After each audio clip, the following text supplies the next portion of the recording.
সুপারিশ করব সুবহানাল্লাহ। সুন্নতের পর আমল করলে চারটি ফায়দা।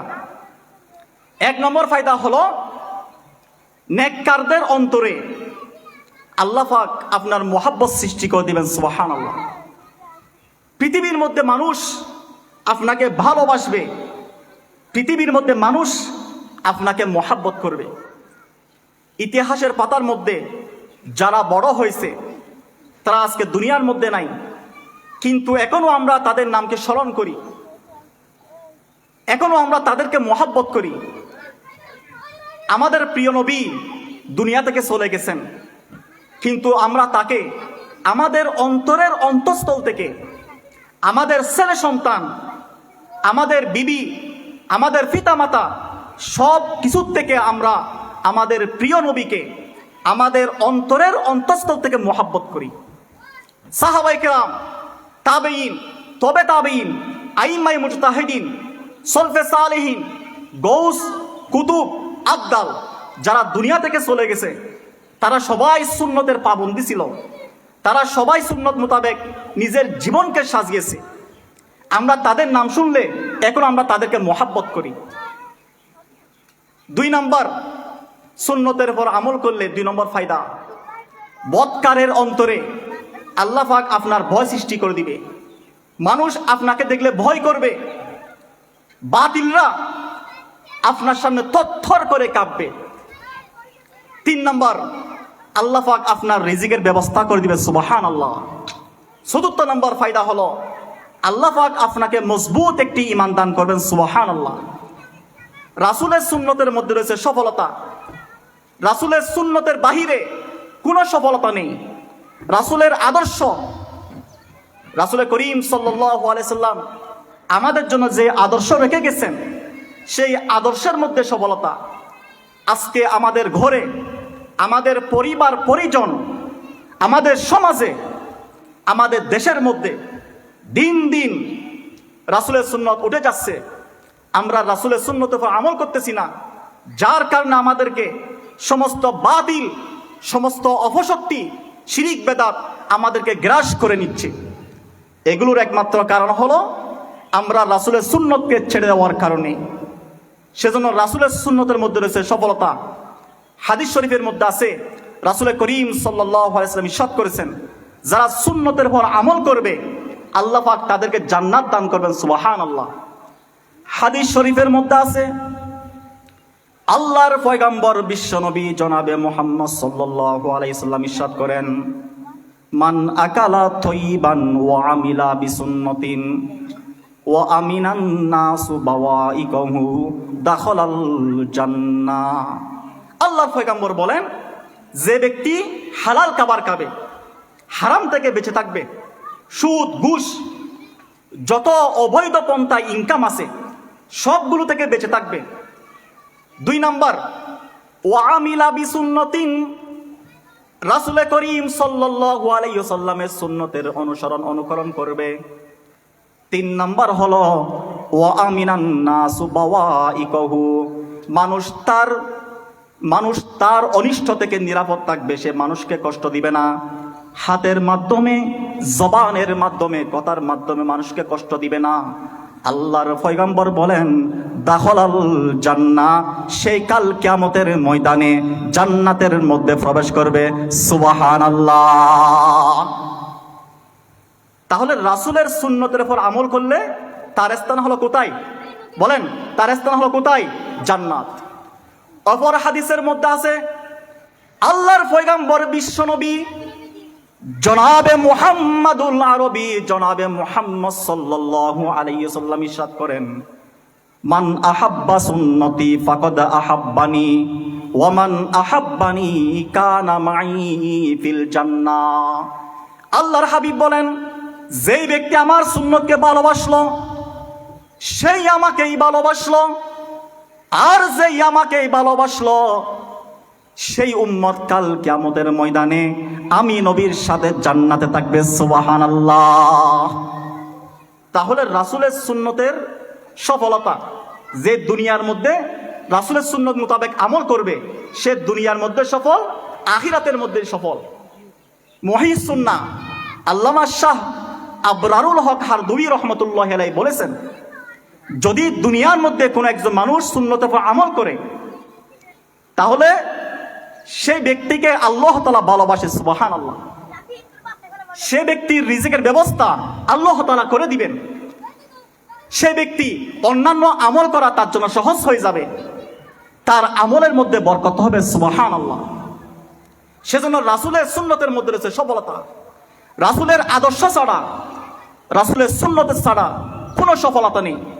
দুনিয়ার মধ্যে যদি কোনো মানুষ বলে আমি বড় বড় ডিগ্রি অর্জন করেছি, আমি অধ্যাপক হয়েছি, আমি সাংবাদিক হয়েছি, আমি ডাক্তার হয়েছি, আমি এমপি হয়েছি, আমি মন্ত্রী হয়েছি, কিন্তু তার কাছে রাসূলের আদর্শ নেই, রাসূলের সুন্নত তার কাছে নেই, আমি বলবো সেই প্রকৃত মানুষ হতে পারবে না, সে প্রকৃত ইমানদার হতে পারবে না, সে প্রকৃত মুসলমান হতে পারবে না।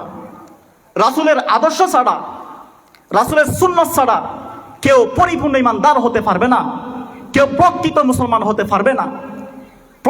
পরিপূর্ণ ইমানদার হওয়ার জন্য, প্রকৃত মুসলমান হওয়ার জন্য রাসূলের সুন্নতের বিকল্প নেই, রাসূলের সুন্নতের আমল ছাড়া কোনো রাস্তা নেই। সেজন্য হাদিস শরীফের মধ্যে এসেছে, দুনিয়ার মধ্যে যত পয়গাম্বর এসেছেন সমস্ত পয়গাম্বরদের সুন্নত হলো 4টি। কয়টি বললাম? দুনিয়ার মধ্যে যত রাসূল এসেছেন সমস্ত রাসূলদের সুন্নত হলো 4টি।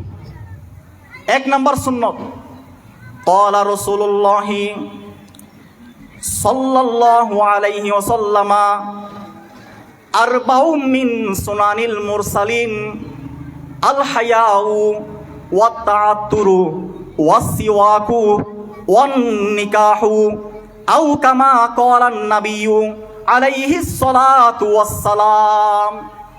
হাদিস শরীফের মধ্যে এসেছে, দুনিয়ার মধ্যে যত রাসূল এসেছেন সমস্ত রাসূলদের সুন্নত হলো 4টি। 1 নম্বর সুন্নত হলো আল হায়াউ, লজ্জা শরম। লজ্জা শরম পৃথিবীর মধ্যে যত রাসূল এসেছেন সমস্ত রাসূলদের এটা সুন্নত। বর্তমান লজ্জা শরম আমাদের কাছ থেকে একেবারেই বিদায় নিয়েছে। মানুষ বেহায়া হওয়ার কারণে, মানুষের কাছে লজ্জা শরম না থাকার কারণে মানুষ যেমন গুনাহ সব কিছু করতে পারে, মানুষের মনে যাহা মন চাই তাহা কিছু করতে পারে। মানুষ অশ্লীল, বেহায়াপনা, বেরেলাপনা, নোংরাপনা, যত গুনাহের কাজ আছে সব কিছু করতে পারে। এগুলোর একমাত্র কারণ হলো মানুষের কাছে হায়া শরম না থাকার কারণে।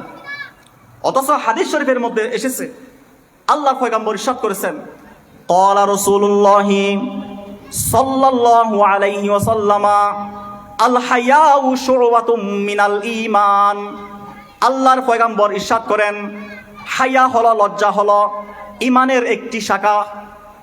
হায়া হলো ঈমানের একটি শাখা। মানুষের কাছে লজ্জা শরম না থাকার কারণে সেই যত গুনাহ আছে, অশ্লীল, বেহায়াপনা, বেলেল্লাপনা, সেই সমস্ত গুনাহ করতে পারে। দুনিয়ার মধ্যে যত পয়গম্বর এসেছেন, যত নবী রাসূল এসেছেন সমস্ত নবী রাসূলদের সুন্নত হলো আল হায়াউ। হাদিস শরীফের মধ্যে এসেছে, আমাদের বিশ্বনবী পর্দানসীন কুমারীর চাইতে অধিক লজ্জাশীল ছিলেন। সুবহানাল্লাহ। আল্লাহ রাসূল সাল্লাল্লাহু আলাইহি ওয়াসাল্লাম এত বেশি লজ্জাশীল ছিলেন, শুধু তাই নয়, হাদিস শরীফের মধ্যে এসেছে স্বয়ং আল্লাহ পাক, স্বয়ং মহান রব্বুল আলামিনের একটি গুণ হলো আল হায়াউ, লজ্জা শরম। হাদিস শরীফের মধ্যে এসেছে, যখন কোনো বান্দা আল্লাহর কাছে 2 হাত তুলে তখন আল্লাহ পাক বান্দাকে খালি হাতে ফেরত দিতে লজ্জাবোধ করেন। সুবহানাল্লাহ। সেজন্য হায়া শরম স্বয়ং এটা আল্লাহ তাআলার একটি গুণ।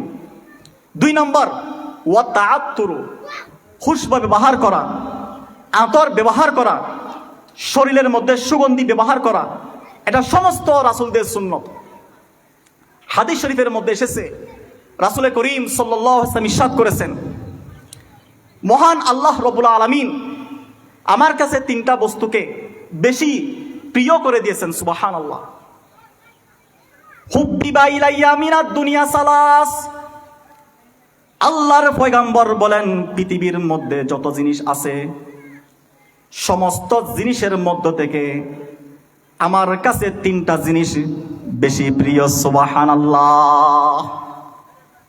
তিনটা জিনিস রাসূলের কাছে বেশি প্রিয়। তার মধ্যে এক নম্বর হলো আত্মীব, খুশবু ব্যবহার করা, এটা আমার রাসূলের কাছে বেশি প্রিয়, সুবহানাল্লাহ। দুই নম্বর ওয়াজুইলাত কুররাতু আইনি ফিস সালাত, আল্লাহর পয়গম্বর বলেন পৃথিবীর মধ্যে আমার কাছে যে জিনিস সবচেয়ে বেশি প্রিয় সেটা হলো নামাজকে আমার জন্য চক্ষুর শীতলতা করে দেওয়া হয়েছে, সুবহানাল্লাহ। তিন নম্বর ওয়ান নিসা, মহিলারা আল্লাহর কাছে বেশি প্রিয়। কেমন মহিলা? ওয়াফি রিওয়ায়াতিন আল মারাতুস সালিহা, নেককার মহিলারা আল্লাহর কাছে বেশি প্রিয়। হাদিস শরীফের মধ্যে এসেছে নেককার মহিলা কাকে বলে? আল মারআতু ইজা সাল্লাত খামসাহা ওয়া সামাত শাহরাহা ওয়া তাআত বালাহা ওয়া আহসানাত ফারজাহা ফালতাদখুল মিন আইয়ি আবওয়াবিল জান্নাতি শাআত। আল্লাহর পয়গম্বর বলেন নেককার মহিলা হলো সে মহিলা, আল মারাতু ইজা সাল্লাত খামসাহা, যেই মহিলা 5 ওয়াক্ত নামাজ আদায় করে, যেই মহিলা 5 ওয়াক্ত নামাজ আদায় করে সে হলো নেককার মহিলা। ওয়াসামাত শাহরাহা, যে মহিলা রমজান শরীফের রোজা রাখে, যে মহিলা রমজান শরীফের রোজা রাখে।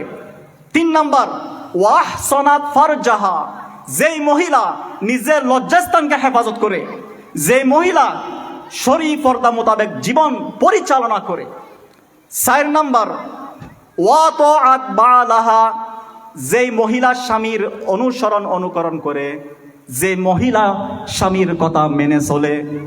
আল্লাহর পয়গম্বর বলেন সে মহিলা জান্নাতের 8টি দরজা দিয়ে যে কোনো দরজা দিয়ে যদি সে চায় সে জান্নাতের মধ্যে প্রবেশ করবে, সুবহানাল্লাহ। তাহলে সমস্ত রাসূলদের সুন্নাত কয়টি বললাম? 4টি। 1 নম্বর হলো আল হায়াউ, 2 নম্বর ওয়াত তাআত্তুরু, 3 নম্বর ওয়াসিওয়াকু, মেসওয়াক করা সমস্ত নবী রাসূলদের সুন্নত। বর্তমান তো আমরা এই সুন্নত থেকে বেশি গাফেল, আমরা মেসওয়াক করি না, অথচ মেসওয়াকের মধ্যে সফলতা। হাদিস শরীফের মধ্যে আছে যে ব্যক্তি মেসওয়াক করবে তার দাঁত পরিষ্কার থাকবে, তার দাঁতের হাড় পরিষ্কার থাকবে, মজবুত হবে, মুখের দুর্গন্ধ দূর হবে এবং আল্লাহর সন্তুষ্টি অর্জন করবে, সে পবিত্র থাকবে। মেসওয়াকের অনেক ফজিলত আছে, সর্বশ্রেষ্ঠ ফজিলত হলো মৃত্যুর সময় তার মুখ দিয়ে কলমা নসিব হবে, সুবহানাল্লাহ। মেসওয়াকের কত ফজিলত, একটি সংক্ষিপ্ত ঘটনা বললে সহজে বোঝা আসবে। খলিফাতুল মুসলিমিন হযরত ওমর ফারুক রাদিয়াল্লাহু তাআলার জামানায় মিশরের মধ্যে যুদ্ধ হচ্ছে। হযরত ওমর ফারুক রাদিয়াল্লাহু তাআলা আনহু হযরত সাদ ইবনে আবি ওয়াক্কাসকে সেনাপতি বানিয়ে মিশরের মধ্যে যুদ্ধ করার জন্য পাঠিয়েছেন। যখন সে মিশরের মধ্যে গেলেন, ইহুদি কাফেররা সে দুর্গের গেটকে লক করে দিয়েছে, দুর্গের গেট তালা মারিয়ে দিয়েছে। সাহাবায়ে কেরাম মিশরের মধ্যে গেলেন, তারা অবস্থান করতে করতে 1 মাস হয়ে গেল, কিন্তু এখনো কোনো যুদ্ধ করতে পারতেছে না। খাবার পানি সামগ্রী যেগুলো নিয়ে এসেছেন সবগুলো শেষ হয়ে যাচ্ছে। হযরত সাদ ইবনে আবি ওয়াক্কাস খলিফাতুল মুসলিমিন হযরত ওমর ফারুক রাদিয়াল্লাহু তাআলার কাছে চিঠি লিখেছেন, খলিফাতুল মুসলিমিন আজকে 1 মাস হয়ে গেল, এখনো আমরা কোনো যুদ্ধ করতে পারতেছি না। ইহুদি কাফেররা তারা দুর্গের মধ্যে তালা মেরে দিয়েছে, এখনো আমরা দুর্গের ভিতর ঢুকতে পারি নাই। খলিফাতুল মুসলিমিন হযরত ওমর ফারুক রাদিয়াল্লাহু তাআলা আনহু চিঠির জবাবের মধ্যে লিখেছেন, আমি তোমাদেরকে কোনো সাহায্য করতে পারবো না, আমি তোমাদেরকে কোনো সাহায্য করতে পারবো না। তোমরা দেখো তোমাদের কোনো সুন্নত ছুটে যাচ্ছে কিনা, তোমরা কোনো সুন্নত বাদ দিচ্ছ কিনা, তোমরা একটু খেয়াল করো।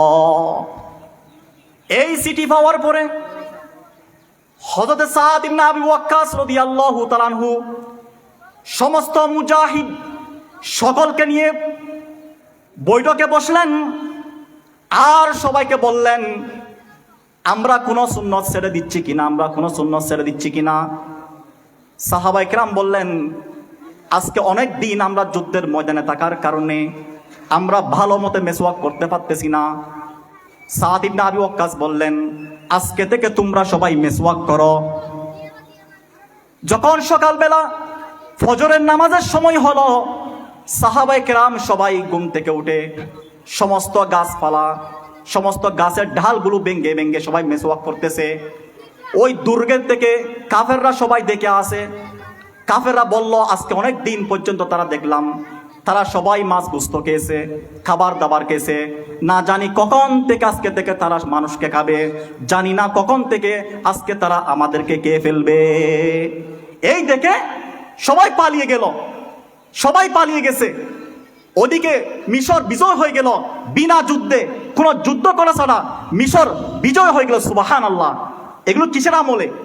মেসওয়াক করার কারণে আল্লাহ পাক তাদেরকে বিনা যুদ্ধে মিশর সফলতা, মিশর তারা বিজয় করে ফেলেছে। সুবহানাল্লাহ। রাসূলের আরেকটি সুন্নত হলো ওয়ান নিকাহু। রাসূলের আরেকটি সুন্নত হলো ওয়ান নিকাহ, বিবাহ শাদী করা। এটা সমস্ত নবী রাসূলের সুন্নত। তবে বিবাহের বিভিন্ন হুকুম আছে, অনেক সময় ফরজ হয়ে যায়, অনেক সময় ওয়াজিব হয়ে যায়। সমস্ত নবী রাসূলের সুন্নত হলো, সমস্ত নবী রাসূলের সুন্নত হলো বিবাহ শাদী করা। এটা সমস্ত নবী রাসূলের সুন্নত। এই বিবাহের মাধ্যমে মানুষ অশ্লীল, বেহায়াপনা, বেলেল্লাপনা, সমস্ত গুনাহ থেকে বাঁচার একমাত্র উপায় হলো বিবাহ শাদী করা। কিন্তু আজকে সমাজের মধ্যে আমরা অনেক সময় আমাদের পিতামাতা আফসোস করে, পেরেশান বোধ করে। কারণ কি? আপনি এত পেরেশান কেন? বললেন, আমার ছেলে অমুকের মেয়েকে নিয়ে পালিয়ে গেছে, সে অমুকের মেয়েকে নিয়ে পালিয়ে গেছে। এটা তো তার দোষ না, দোষ হলেন আপনার। আপনি পিতামাতা, আপনি কেন তাদেরকে নিয়ন্ত্রণ করতে পারেন নাই? কেন আপনি তাদেরকে বিবাহের ব্যবস্থা করেন নাই? কেন আপনি তাদেরকে রাসূলের সেই সুন্নত মোতাবেক জীবন পরিচালনা করার জন্য বলেন নাই? মুহতারাম হাজরিন, বলতে চেয়েছিলাম রাসূলের সুন্নত, আমাদের রাসূল আমাদের জন্য যে আদর্শ রেখে গেছেন, বিদায় হজের ভাষণে রসুল আমাদের জন্য যে আদর্শ রেখে গেছেন, সেই আদর্শের মধ্যে সফলতা। রাসূলের আদর্শ ছাড়া, রাসূলের সুন্নত ছাড়া আমাদের কোনো সফলতা নেই। সেজন্য যে ব্যক্তি দুনিয়ার মধ্যে রাসূলের সুন্নত মোতাবেক আমল করবে, সে দুনিয়ার মধ্যে সফল, আখিরাতের মধ্যে সফল, আখিরাতের মধ্যে সেই জান্নাতের মধ্যে প্রবেশ করবে। সুবহানাল্লাহ। মহান আল্লাহ পাক আমাকে এবং আপনাদের সকলকে